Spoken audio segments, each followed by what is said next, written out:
Hi, Debbie here. Just thought I'd go through a few tips for time management for startup founders.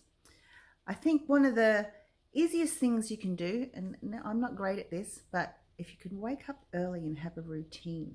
So you get up, you do a little bit of exercise, you get ready for the day, you get on your emails, you get all that stuff out of the way.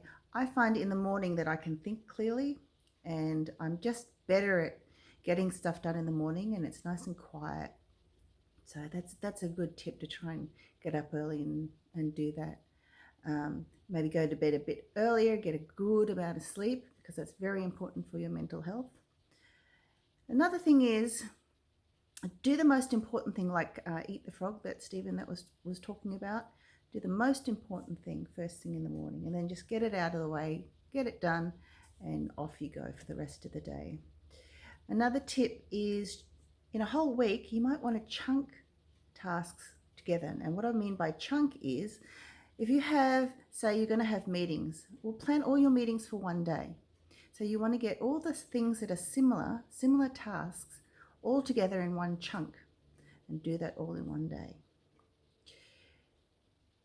Another thing is focus on what you love to do best. If you love marketing, you go and do it. And anything else, if you have the opportunity, or you can, try and delegate that to someone else or outsource it.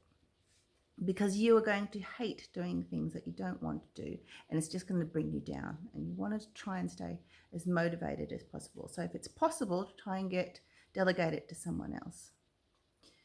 You can establish new habits and strategies. So here are some ideas for that. Do micro breaks. So work really hard, 25 minutes, but then have a 5-minute break. Again, another 25 minutes, or it can be 30 minutes, it can be 40 minutes, whatever suits you, but have little breaks throughout the day. Another thing which I really like is mind mapping. So if you have lots of ideas and creative ideas and just things you have to do, just stick it all down on a big piece of paper, and then you can actually prioritize it and say, okay, this one needs to be done first, this one needs to be done next, and so on and so forth. So that's a really good visual way to map out your tasks. Focus on completing small tasks. The best thing about completing a task is you feel really good at the end of it. So you want to get as many small tasks completed as possible. Next, just-in-time learning. What does that mean? It means, some of us like to listen to podcasts, watch videos, go on YouTube, etc., etc. Well, try and pick topics that are going to be related to your next task. So if you have something to do with, I don't know, sport and time management, then maybe look up some podcasts about sports and time management. We mustn't forget about exercise. And I said in the morning, it's probably best to do this in the morning and get exercise. But during the day, it's also good to go for a quick walk.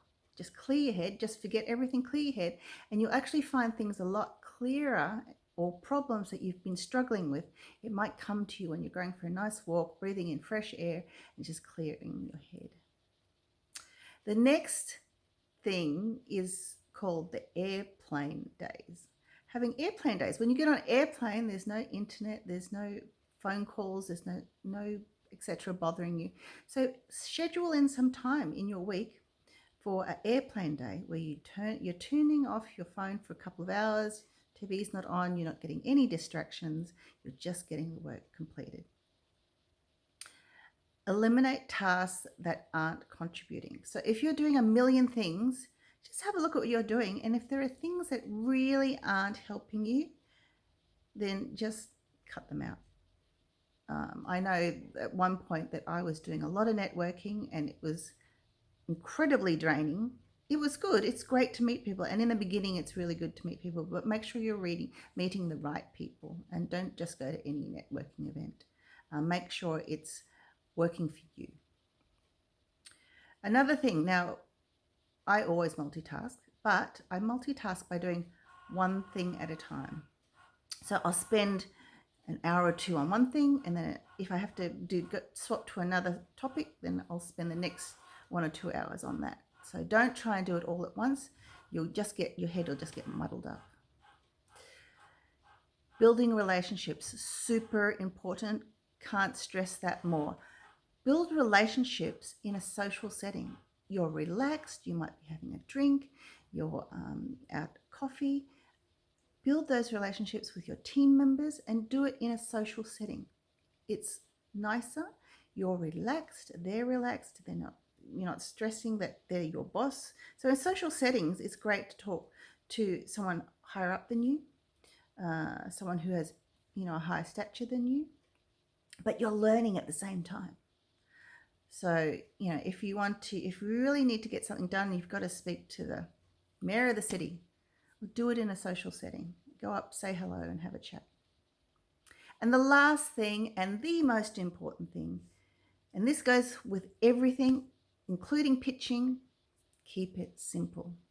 Don't overcomplicate things. Keep it simple, and you'll find that people understand you. Wording is really important. Don't use big words, and because people are just going, we don't know what you're talking about.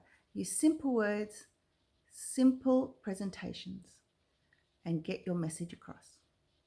Okay, thanks. They're my tips for the day. Thank you.